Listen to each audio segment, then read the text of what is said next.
Coucou tout le monde, bienvenue sur notre chaîne YouTube Viens et suis-moi, écoutez prête l'oreille.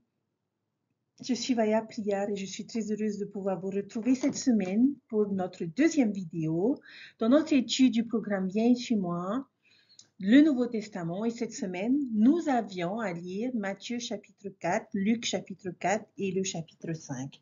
Nous avons vu dans notre première vidéo, nous avons approfondi et appris de l'expérience de Jésus, notamment dans son expérience de tentation avec l'adversaire. Et nous avons pu apprendre de lui et savoir comment réagir, comment reconnaître chacune des tentations utilisées par l'adversaire pour pouvoir nous rendre malheureux comme lui. J'espère que vous avez apprécié cette étude et que vous avez pu vous identifier et trouver des solutions aux difficultés que vous pouvez rencontrer. Dans Doctrine et Alliance, section 25, verset 12, on nous dit que le chant des justes est une prière pour notre Père céleste. Il y a un chant, Viens et suis-moi, que j'aime beaucoup, et particulièrement le deuxième couplet, qui nous dit « Viens, suis-moi », une phrase simple.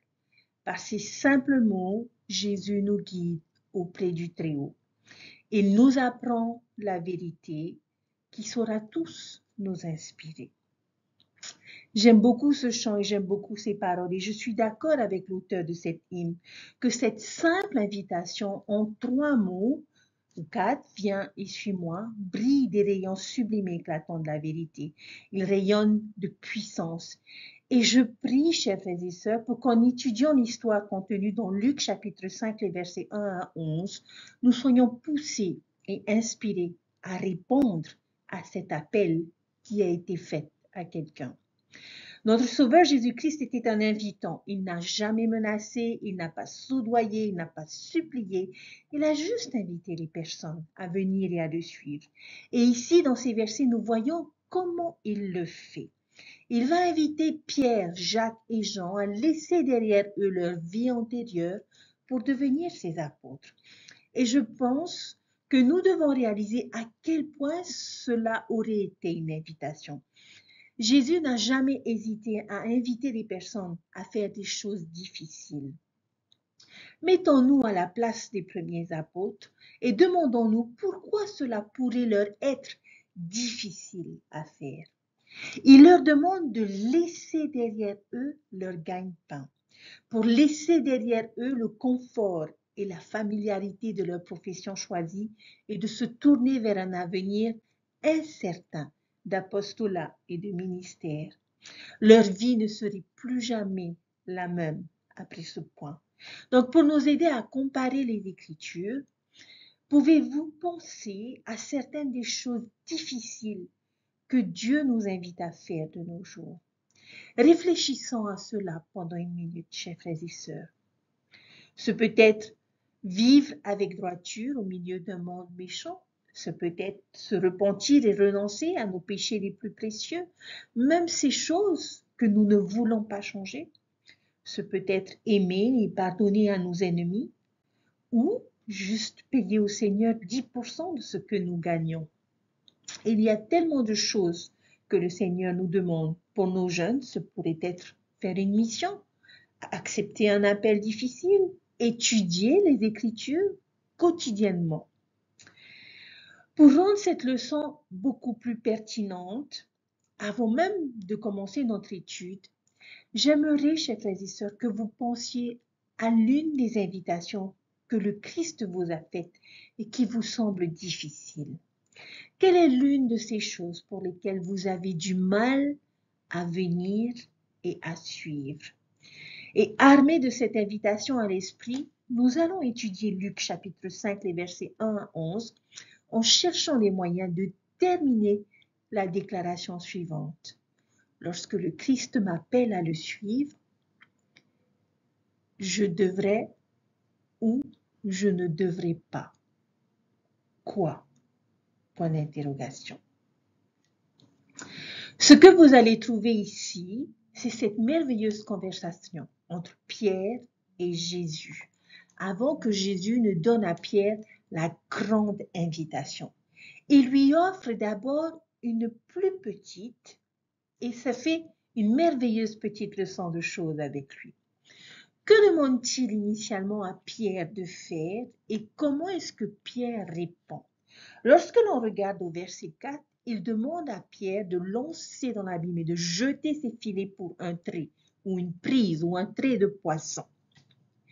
Comment est-ce que Pierre va répondre à cette demande? Il va lui dire, Maître, nous avons peiné toute la nuit et nous n'avons rien pris. Comment appellerions-nous cela? Que fait Pierre à cet instant? Il donne à notre Sauveur Jésus-Christ une raison ou une excuse pour ne pas suivre ses instructions. Et je dirais une bonne raison. C'était des pêcheurs professionnels. Qui dans cette situation sait plus sur la pêche? Jésus ou Pierre? Je pense que c'était Pierre. Jésus était un charpentier. Il aurait très bien pu se tourner vers Jésus et dire, maintenant, attends une seconde. Tu es charpentier, je suis pêcheur. J'ai été pêcheur toute ma vie, je connais ces eaux comme ma poche. Nous avons pêché toute la nuit et n'avons rien attrapé. Je ne pense pas que ce soit le bon moment de jeter nos filets. Et peut-être que nous pouvons lire aussi ici, je crois qu'il y a beaucoup de sens dans le point-virgule qui suit cette phrase. J'ai l'impression que cela représente une pause, un moment de réflexion. Pierre donne son excuse, puis attend. Espérons peut-être que cela dissuadera la demande de notre Sauveur Jésus-Christ, que Jésus se retournera vers lui et lui dira, c'est vrai, tu as raison Pierre, tant pis, c'était une mauvaise idée, tu sais mieux. Tu es dispensé de faire ce que je t'ai demandé de faire. Ce n'est pas ce que dit Jésus. En fait, il ne dit rien. Et voici comment je l'imagine. J'imagine notre Sauveur regarder attentivement Pierre avec un regard inébranlable sur son visage, les yeux fixés sur lui sans rien dire, et qui attend juste.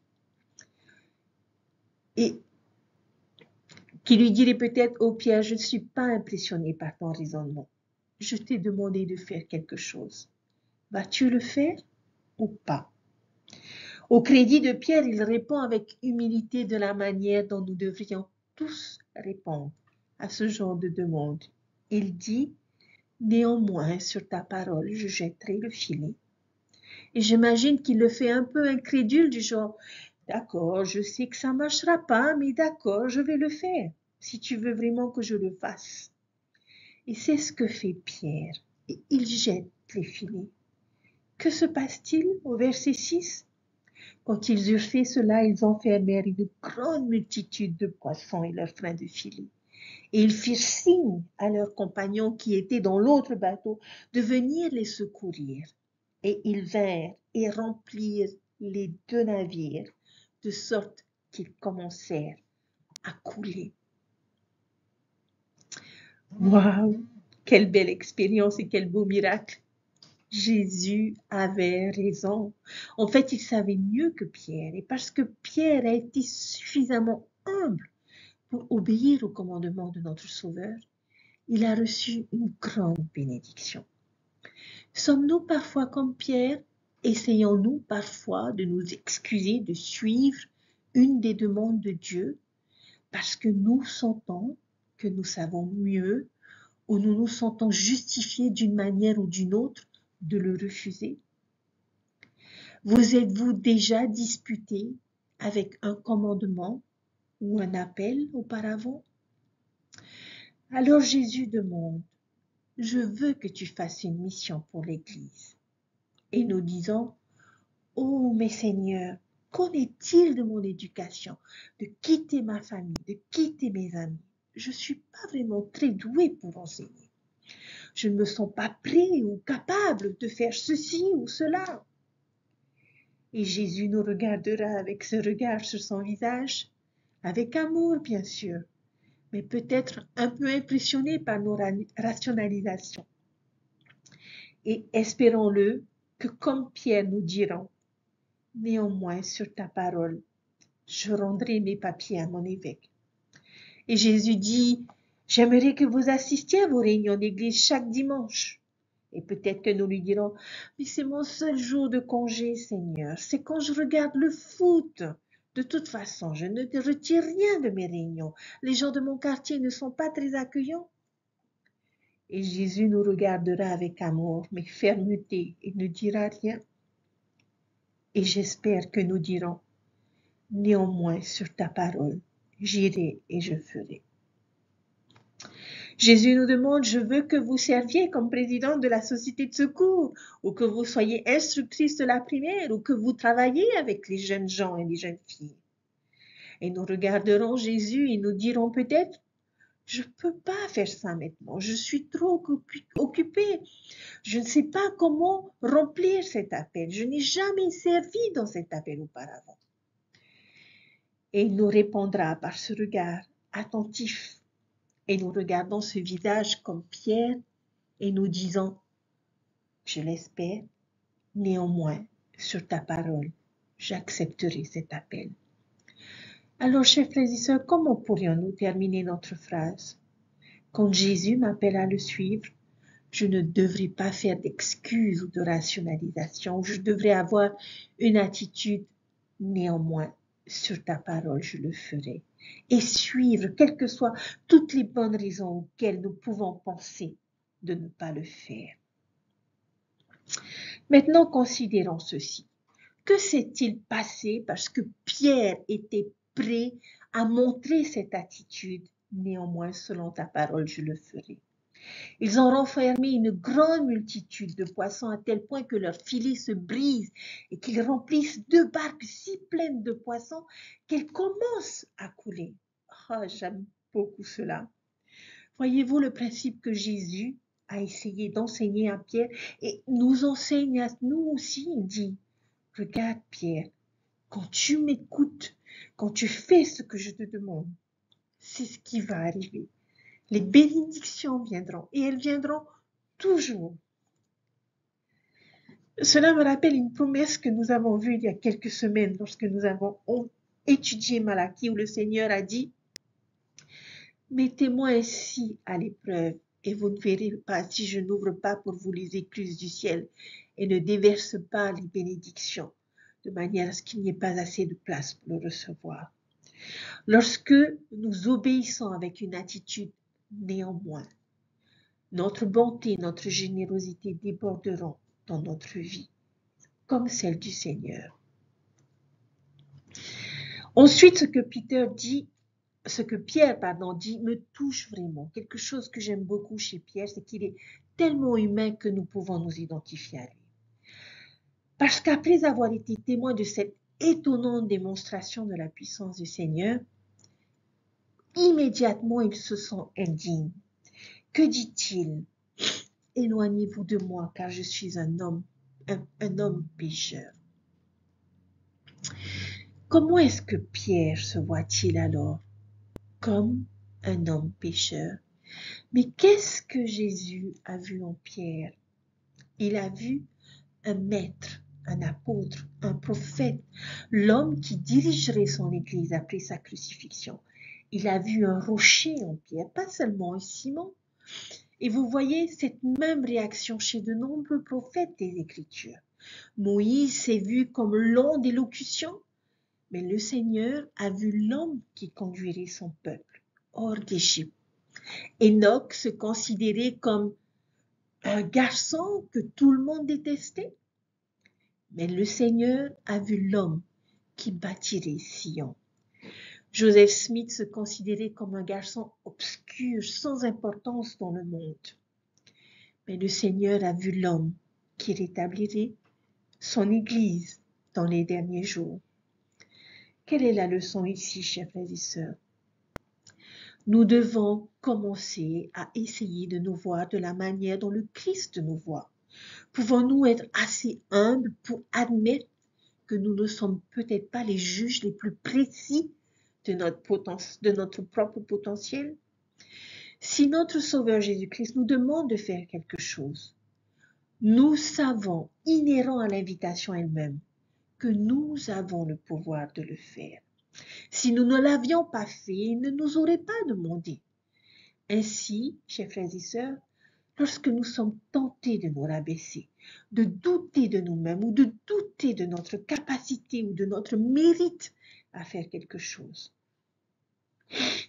nous devrions nous arrêter et nous demander ce que nous pensons que le Christ voit en chacun de nous. Jésus dit à Pierre au verset 10, « Ne crains pas, désormais, tu prendras des hommes. » Cette commande rassurante s'applique à nous aussi. N'ayez pas peur, ne craignez pas l'inconnu, ne craignez pas vos erreurs passées, ne craignez pas l'échec futur. Votre Seigneur croit en vous. De quelle assurance avons-nous besoin le plus aujourd'hui, chers frères et sœurs? Comment pourrions-nous terminer cette déclaration? Lorsque le Christ me demande de le suivre, je ne dois pas douter de ma capacité à faire ce qu'il me demande, ou je ne devrais pas craindre mes propres réserves, ou je devrais chercher à me voir à la manière du Sauveur Jésus-Christ. Nous avons vraiment beaucoup à apprendre de cette expérience de Jésus et de Pierre. Et il y a une expérience révélatrice de l'avenir de Pierre. Dans la même version de cette histoire, dans Matthieu, Jésus lui dit qu'il deviendra un pêcheur d'hommes. Si Pierre, Jacques et Jean avaient été des agriculteurs, il leur aurait sûrement dit « le champ est déjà blanchi pour la moisson ». Mais parce qu'ils étaient pêcheurs, il a utilisé un exemple plus proche de leur expérience personnelle et de leur compréhension. La mer est déjà pleine à attraper, pour ainsi dire. Venez et suivez-moi, et je ferai de vous des pêcheurs d'hommes, et vos filets en rapporteront beaucoup, à tel point que vos bateaux commenceront à couler à cause des multitudes que vous attirerez. Et ces 3 hommes feront exactement cela pour le reste de leur vie. Le filet de l'évangile qu'ils jetteront en amènera beaucoup dans la barque du Seigneur. Cela s'est produit, chers frères et sœurs, parce qu'ils étaient disposés à permettre au Christ de les façonner en quelque chose de nouveau, en quelque chose de plus grand. Comme l'a dit un jour notre prophète Ezra Taft Benson, les hommes et les femmes qui confient leur vie à Dieu découvriront qu'ils peuvent faire beaucoup plus de leur vie qu'eux-mêmes. J'aime beaucoup cet enseignement de président Benson. Lorsque le Seigneur nous demande de le suivre, nous devons lui permettre de faire de chacun de nous quelque chose de plus grand. Il y a une autre phrase dans cette histoire, au verset 11, qui nous dit « Et quand ils eurent amené leur navire à terre, ils abandonnèrent tout et le suivirent. » Souvent, l'appel à suivre le Sauveur arrive à des moments où tout va parfaitement bien. Les occasions de se servir et de se sacrifier se présentent rarement à des moments opportuns. Ils peuvent même arriver à un moment où nous avons connu un grand succès, où les perspectives sont bonnes, où nous connaissons la facilité et la prospérité. Parfois, il appelle quand nos filets sont pleins. Les filets vides sont beaucoup plus faciles à laisser que des filets pleins. C'est peut-être le couple plus âgé qui a un réseau plein de petits-enfants et avec qui passer du temps et qui est invité à partir en mission. C'est peut-être la jeune femme qui reçoit une demande en mariage d'un jeune homme qu'il aime, mais qui n'a pas l'intention de l'épouser au temple. C'est peut-être un appel qui survient lorsque vous sentez enfin que vous avez le temps de vous détendre. Les filets pleins, chers frères et sœurs, ne sont pas une raison pour ignorer les appels du Christ. Lorsque le Christ nous appelle à le suivre, nous devons être disposés à tout abandonner, même nos filets pleins, et à le suivre tout de suite. C'est une expression dans la version de Matthieu de l'histoire, dans Matthieu chapitre 4. Et il y a quelques mots qui qui nous saute aux yeux dans les versets 18 à 22. J'aime les mots aussitôt, tout de suite. Le verset 20, aussitôt ils laissèrent leur filet et le suivirent. Verset 22, aussitôt ils quittèrent la barque et leur père et le suivirent. Lorsque Jésus-Christ nous appelle à le suivre, nous devons le suivre immédiatement. Ou lorsque le Christ nous appelle à le suivre, nous ne devrions pas tarder. N'attendons pas, ne remettons pas à plus tard le jour de notre repentir jusqu'à ce qu'il soit éternellement trop tard. Nous pouvons dire des choses comme « Oui, je le ferai, je commencerai à payer ma dîme, mais pas maintenant. Je le ferai une fois que je serai bien installé dans ma carrière et qu'il me restera assez d'argent à la fin du mois pour pouvoir épargner et donner les 10%. » Ou bien c'est « Je le ferai, j'étudierai mes écritures un jour, mais pas maintenant parce que ça m'oblige à me lever trop tôt et j'ai trop de choses à faire. » Ou « Oui, je ferai l'œuvre du temple et de l'histoire familiale, mais pas maintenant parce que c'est quelque chose qui est destiné que aux personnes âgées. Je le ferai quand je serai un peu plus âgée et avec un peu plus de temps libre. » Chers frères et sœurs, le meilleur moment pour suivre le Christ, c'est toujours maintenant. Parce que si et quand nous décidons finalement à nos propres yeux que nous sommes prêts, nous pourrions constater que l'occasion de suivre nous est depuis longtemps passée. Peut-être, chers frères et sœurs, pourrions-nous combiner un certain nombre de principes que nous avons trouvés ici.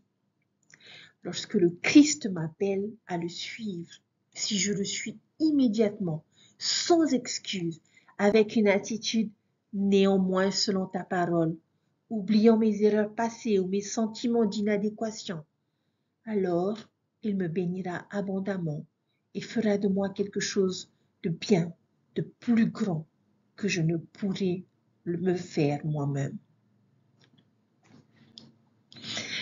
J'aime beaucoup cette expérience de Jésus et de Pierre. Et j'aimerais vous demander, chers frères et sœurs, quand avez-vous vu votre bateau rempli par le Seigneur à cause de votre volonté de le suivre? Je pense que c'est juste une histoire fantastique. Ne pouvez-vous pas simplement voir le Sauveur sourire à l'excitation et à la clameur de ses apôtres qui seront bientôt appelés alors qu'ils tiraient avec empressement leur filet? Je m'efforce toujours de garder cette image fraîche dans mon esprit. Chaque fois que je sens que le Seigneur m'appelle à faire quelque chose de difficile,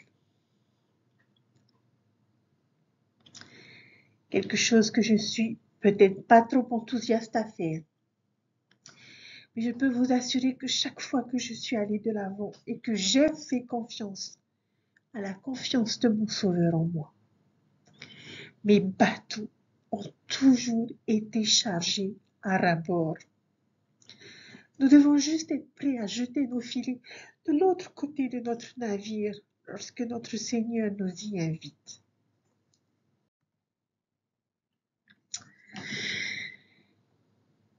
Dans notre étude de cette semaine, j'aimerais nous poser la question: quelle est la pire blessure ou maladie que vous ayez jamais endurée? Et combien de temps vous a-t-il fallu pour récupérer? Réfléchissez simplement à ceci. Si Jésus avait été là lorsque vous étiez confronté à cette infirmité et qu'il vous avait donné le choix de vous faire enlever votre maladie, votre blessure à ce moment-là, pour lui, pour vous pardonner complètement tous vos péchés, vos faiblesses, vous rendant virtuellement aussi innocent que le jour où vous avez été baptisé. Que choisirez-vous? La guérison physique ou la guérison spirituelle? Lequel des deux est le plus grand miracle dans votre esprit, chers frères et sœurs?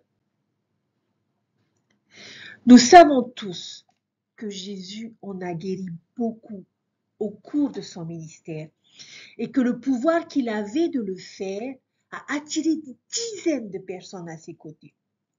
Mais pourquoi a-t-il guéri les gens?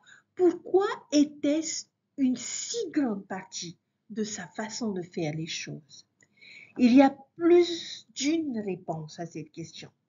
D'une part, il l'a certainement fait par compassion et par désir de soulager la souffrance des autres. Dans Marc chapitre 1, le verset 41, nous dit cela par exemple, qu'il a accompli des miracles pour confirmer et renforcer la foi de ses disciples qui en ont été témoins. Il a accompli des miracles pour s'envelopper dans le manteau des prophètes précédents comme un signe. Cependant, rappelez-vous, Jésus était un enseignant avant tout. Et tout ce qu'il a fait et dit a été conçu pour enseigner les personnes. Ces guérisons physiques étaient une manifestation symbolique de ce qu'il était capable de faire spirituellement pour les gens.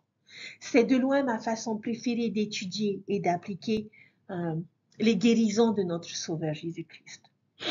L'ensemble n'a pas besoin de médecin. Et nous pouvons même voir Jésus lui-même faire allusion à ce lien dans l'histoire de l'appel de Lévi ou de Matthieu, le collecteur d'impôts, dans Luc chapitre 5, les versets 27 à 32.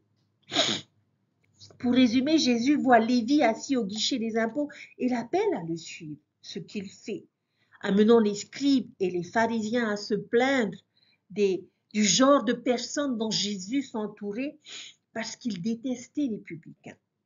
Et Jésus répondant leur dit, ceux qui se portent bien n'ont pas besoin de médecin, mais ceux qui sont malades.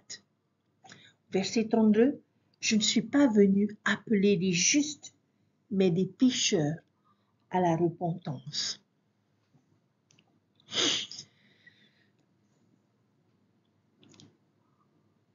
Dans cette situation, Jésus, se comparant à un médecin, est venu aider à guérir les gens de leurs maladies spirituelles, de leurs péchés.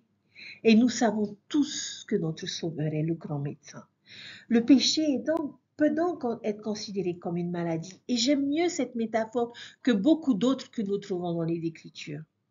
Le péché est également comparé à la violation de la loi de Dieu. Et nous avons besoin que Jésus soit notre avocat. Ou le péché est aussi comparé à une dette. Et nous avons besoin que Jésus soit notre médiateur. Le péché est aussi un genre d'esclavage. Et nous avons besoin que Jésus soit notre libérateur. Je ne sais pas pour vous, mais quand je pêche, je préfère de loin m'imaginer malade et avoir besoin d'être guéri plutôt que d'avoir enfreint une loi et d'avoir besoin d'un avocat. Soit dit en passant, je m'efforce de ne pas pécher. Chaque fois que je lis un article sur un miracle du Sauveur, je m'arrête toujours et je me pose la question suivante. Qu'est-ce que cette guérison m'enseigne sur le pouvoir du Christ de guérir les maladies spirituelles? La première expérience dont je voudrais faire part est celui de l'homme atteint de paralysie. Regardons d'abord l'histoire de la guérison de l'homme paralytique dans Luc chapitre 5, les versets 17 à 26. C'est un exemple parfait du pouvoir de Jésus de guérir dans les deux sens, physiquement et spirituellement. L'homme de l'histoire est paralysé. Il ne peut pas bouger de lui-même. Donc, d'abord, j'aime toujours comparer l'infirmité dont souffre la personne dans l'histoire au péché pour voir si cela a un lien quelconque. En quoi le péché ressemble-t-il à de la paralysie? Eh bien, tout simplement parce que le péché arrête notre progression spirituelle et nous empêche d'avancer. Satan désire arrêter nos efforts pour marcher sur le chemin droit et resserré, pour marcher sur le chemin des alliances. Il veut nous paralyser, ou peut-être qu'il y a des péchés ou des tentations dans nos vies que nous nous sentons incapables de surmonter par nous-mêmes. Ce peut être les addictions, ce peut être les situations de notre vie où nous avons absolument besoin de l'aide des autres pour nous permettre de nous relever et de marcher. Alors, qui permet à cet homme d'atteindre Jésus? 4 amis. Et vous n'aimez-vous pas cette personne? Il était tellement déterminé à amener leur ami à Christ, quels que soient les obstacles, qu'ils n'ont rien laissé se dresser sur leur chemin. Leur ami ne peut pas marcher, alors ils viennent le chercher dans son lit. Le bâtiment est trop bondé pour le faire entrer. Alors ils montent sur le toit. Il y a un plafond sur le chemin. Alors ils enlèvent ce plafond et Jésus est en bas. Ils attrapent les cordes, ils abaissent leur ami et font tomber cet ami vers le Christ. C'est ça la vraie amitié. Ne serait-il pas merveilleux si nous avions tous le même niveau de détermination et de loyauté envers les personnes que nous connaissons et aimons, pour ne laisser aucun obstacle entraver nos efforts pour les amener au Christ? Nous reviendrons peut-être sur cet aspect de cette histoire dans une leçon ultérieure, où Jésus a plus à dire sur l'amitié et sur la façon dont nous nous associons aux gens qui nous entourent. Mais lorsque nous avançons dans cette histoire, elle prend alors une tournure intéressante. Jésus voit la foi de cet homme et de ses amis et fait une déclaration surprenante. Il regarde l'homme et lui dit, « Homme, tes péchés te sont pardonnés. » Attends, je pensais qu'il l'avait amené à Jésus pour qu'il soit guéri physiquement. Mais que Christ décide-t-il de faire en premier? Il décide de le guérir spirituellement. Jésus savait ce qui comptait vraiment le plus. La guérison physique est simplement temporelle, mais la guérison spirituelle est éternelle et un bien plus grand don de Dieu. Il pardonne d'abord les péchés de l'homme. Bien sûr, cela met les pharisiens dans une certaine hystérie et commence à dire, mais pour qui est-ce que ce Jésus se prend-il? Seul Dieu peut pardonner les péchés. Mais Jésus, le sentant, les entendant, leur pose alors la question. Et je veux que vous y répondiez aussi. Il demande essentiellement ce qui est plus facile. C'est de dire, tes péchés te sont pardonnés, ou de dire, lève-toi et marche. Comment répondriez-vous à cela? La réponse attendue, je pense, est, il est plus facile de simplement dire les mots, tes péchés te sont pardonnés.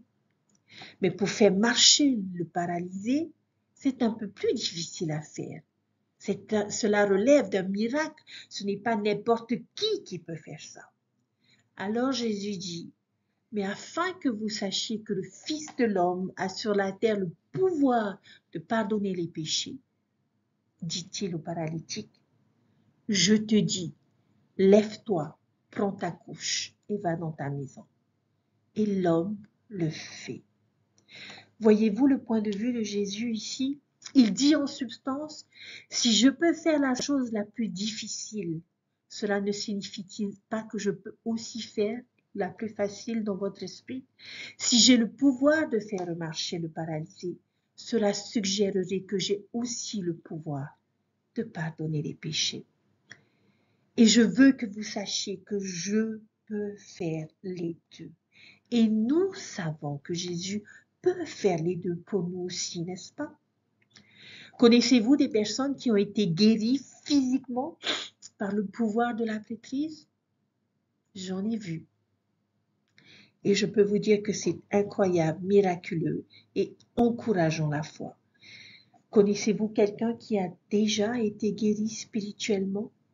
Quelqu'un qui était paralysé spirituellement, mais qui, grâce aux efforts et à l'amour de vrais amis et du Sauveur, a reçu le pouvoir de se relever et de parcourir à nouveau le chemin droit et resserré. J'ai vu cela aussi.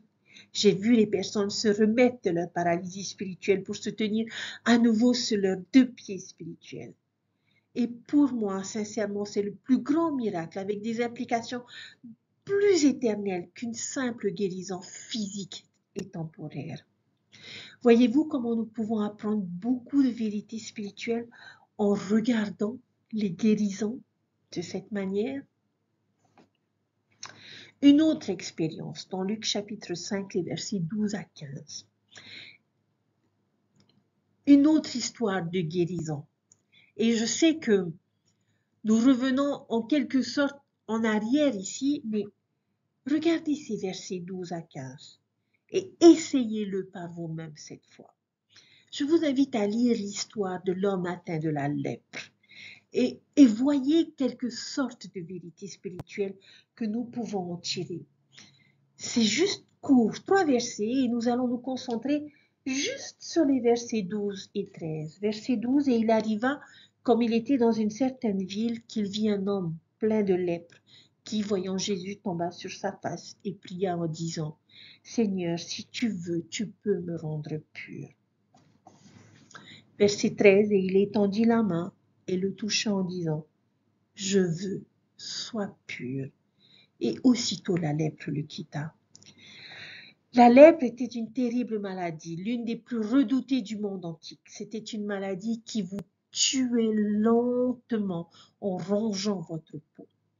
Les gens finissaient par perdre des doigts, des oreilles, des membres, jusqu'à ce que finalement l'infection puisse aller si profondément qu'elle commencerait à fermer vos organes internes. En quoi la lèpre ressemble-t-elle au péché? Eh bien, c'est ainsi que le péché nous détruit aussi, n'est-ce pas? Il commence lentement mais sûrement à ronger nos âmes, notre bonheur et notre potentiel. Il y a la pornographie, la colère, l'orgueil, la luxure, la cupidité, toutes ces choses qui nous font nous effondrer de l'intérieur. Au temps de Jésus, le mot utilisé pour décrire les personnes dans cet état était impur. La loi de Moïse stipulait qu'une personne atteinte de la lèpre était considérée comme impure et que quiconque la touchait serait également impur. Par conséquent, personne ne voulait toucher un lépreux. Ils étaient souvent exclus de la société et forcés de vivre dans des colonies loin de tout le monde, en dehors de la ville. Comment est-ce comme le péché? Lorsque nous péchons, commençons-nous à ressentir cela?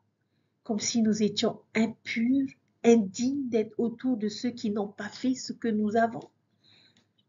Avons-nous l'impression que nos vies s'effondrent ou ce sentiment d'être rejetés par tous ceux qui sont autour de nous? Lorsque nous nous sentons comme des lépreux spirituels ou que nous nous trouvons impurs, que devrions-nous faire? Nous devrions aller vers le Sauveur. Et j'aime la façon dont ce moment est décrit. C'est quelque chose de puissant. L'homme s'approche de Jésus et lui dit, « Seigneur, si tu le veux, tu peux me rendre pur. » Deux choses sont révélées par cette déclaration. Un, que cet homme a la foi pour être guéri.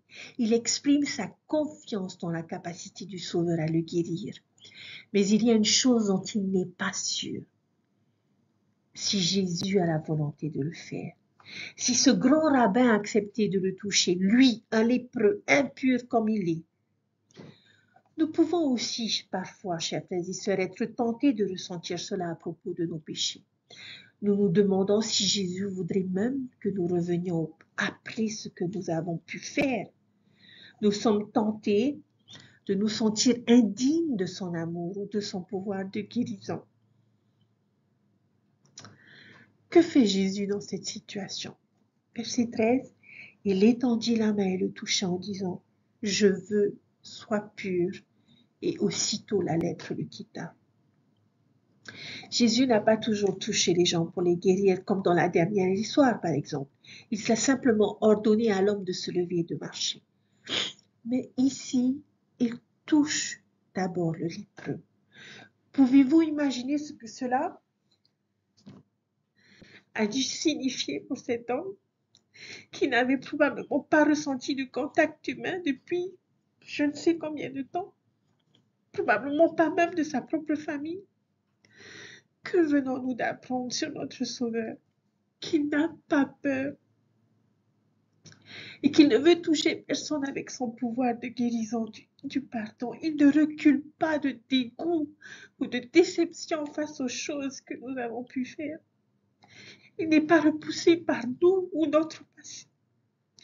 Il se soucie juste que nous venions à lui avec foi. C'est tout ce que nous avons à faire. À ces moments de notre vie où nous avons péché, où nous nous sentons si indignes et coupables et séparés de tout le monde, si nous venons simplement au Sauveur et nous disons, si tu le veux, tu peux me rendre pur, que vous dira-t-il à vous et à moi? Et j'aime toujours m'imaginer dans cette histoire parce que j'ai pu ressentir ces choses indignes et impures. Il regarde juste en arrière, vous et moi, avec beaucoup d'amour. Et il dit, je veux et sois pur. Et nous le sommes miraculeusement, immédiatement, aussitôt. Christ peut nous rendre purs. Par conséquent, il n'y a plus besoin de culpabilité. Il n'y a pas besoin de se cacher. Il n'est plus nécessaire de se sentir impur. Si nous sommes aussi purs et innocents que tout le monde, Jésus a le pouvoir de guérir ce qui est impur en nous. Voyez-vous la puissance qui peut venir en regardant ces guérisons de cette manière, chers frères et sœurs? C'est tout ce que nous allons faire avec les histoires de guérison cette semaine ensemble. Mais il y en a tellement d'autres dans ce bloc d'écriture et dans les blocs d'écriture de la semaine dernière et des prochaines semaines, si vous voulez essayer cet exercice par vous-même. Voyez ce que vous pouvez apprendre sur la guérison spirituelle à partir des deux histoires suivantes, par exemple, celle de l'homme à l'esprit impur et la guérison de la belle-mère de Simon. Excusez-moi, chers frères et sœurs, mais cette étude m'a beaucoup touchée. Nous aurons certainement de nombreuses autres occasions de le faire dans les prochaines leçons. Jésus guérit beaucoup de gens pendant son ministère. Il est notre guérisseur. Si nous avons la foi pour aller vers lui, Jésus a le pouvoir de guérir nos infirmités spirituelles. Si vous étiez amené à Jésus pour être guéri aujourd'hui, quel genre de guérison demanderiez-vous? Une guérison physique, spirituelle, émotionnelle, relationnelle? Que lui demanderiez-vous de guérir en vous? Comment recherchons-nous la guérison spirituelle du Sauveur à notre époque? Et c'est important pour nous de considérer toutes ces choses parce que Jésus ne se promène pas physiquement au milieu de nous comme il l'était pour eux. Alors, comment accédons-nous à ce pouvoir? Comment pouvons-nous aller au Christ avec foi? Connaissez-vous des lépreux spirituels dans votre vie? Que pourriez-vous faire pour les aider à être touchés par le Christ?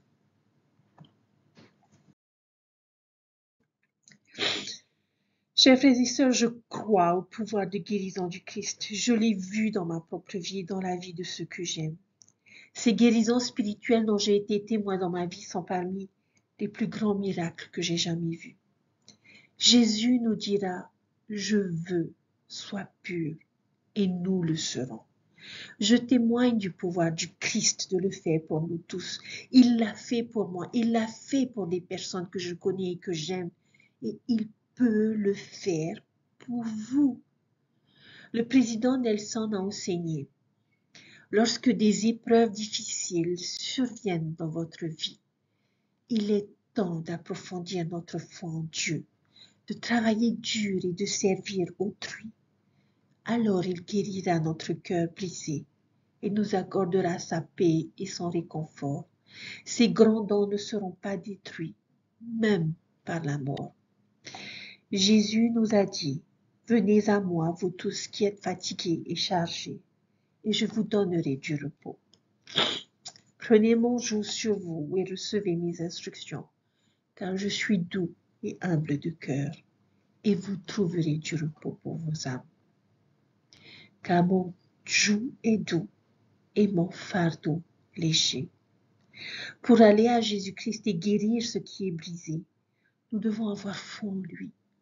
Avoir foi en Jésus-Christ, signifie se reposer entièrement sur lui, faire confiance à son pouvoir et à son amour infini. Cela implique de croire en ses enseignements. Cela signifie croire que bien que nous ne comprenions pas toutes choses, lui les comprend. Parce qu'il a ressenti toutes nos douleurs, toutes nos afflictions et toutes nos infirmités. Et il sait comment nous aider à surmonter nos difficultés quotidiennes. Lorsque nous allons à lui, nous pouvons être remplis de joie, de paix et de consolation. Tout ce qui est difficile et éprouvant dans la vie peut être réparé par l'expiation de Jésus-Christ. Il nous a donné le conseil suivant. Tournez-vous vers moi dans chacune de vos pensées. Ne doutez pas, ne craignez pas. Chers frères et sœurs, le nom du Sauveur de la semaine que j'ai choisi est loin. Dans Luc chapitre 4, versets 18 et 19, on nous dit « L'Esprit du Seigneur est sur moi parce qu'il m'a oint pour annoncer une bonne nouvelle aux pauvres. Il m'a envoyé pour guérir ceux qui ont le cœur brisé, pour proclamer aux captifs la délivrance et aux aveugles le recouvrement de la vue, pour renvoyer libres les opprimés et pour publier une année de grâce du Seigneur. » Notre Sauveur Jésus-Christ a été oint pour annoncer la bonne nouvelle, pour guérir et rendre libre. Chers frères et sœurs, quand avez-vous vu le Sauveur faire ces choses pour vous dans votre vie? Et nous, pourquoi avons-nous été oints? Quelle est notre cause sacrée? Parce que la cause sacrée du Sauveur, c'est vous, c'est moi. Il a été appelé et mis à part pour cette mission sacrée qui est de nous annoncer la bonne parole, de nous guérir et de nous rendre libres. Je témoigne que Jésus-Christ est notre Sauveur et Rédempteur, qu'il est notre Maître guérisseur et qu'il sera toujours là, prêt, disposé et rempli d'amour à nous aider, à nous rendre purs, à nous libérer et à nous guérir. Je vous laisse toutes ces choses au nom de Jésus-Christ. Amen. Je vous souhaite à tous un excellent week-end, chers frères et sœurs. Puissiez-vous vous nourrir de ces merveilleuses expériences de manière à mieux connaître notre Sauveur pour qu'il puisse davantage faire partie de votre vie. Et comme Pierre, soyons disposés à le suivre, néanmoins à faire ce qu'il nous demande et être prêts à tout abandonner pour le suivre. Prenez soin de vous. Bon week-end à tous et je vous dis à très bientôt. Bye.